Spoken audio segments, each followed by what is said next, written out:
在一个美丽的湖畔，有一只名叫小蓝的小鸟。小蓝是一只胆小怕事的小鸟，经常害怕尝试新的事物。它总是躲在树枝上，不敢展翅飞翔。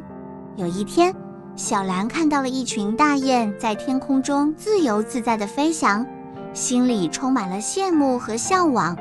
于是，它决定要勇敢地振翅高飞，去探索未知的世界。尽管它感到害怕，但小蓝还是鼓起了勇气，振翅腾空。起初，它摇摇晃晃，飞得并不稳，但它并没有放弃，而是不断地调整姿势，努力飞得更高更远。终于，经过一段时间的努力，小蓝掌握了飞行的技巧，成为了一只勇敢的飞鸟。它不再畏惧挑战，而是敢于迎接生活的一切。通过小蓝的故事，女孩明白了，只有勇敢地迈出第一步，才能实现自己的梦想。正如小蓝一样，只有敢于冒险，才能发现生活的精彩。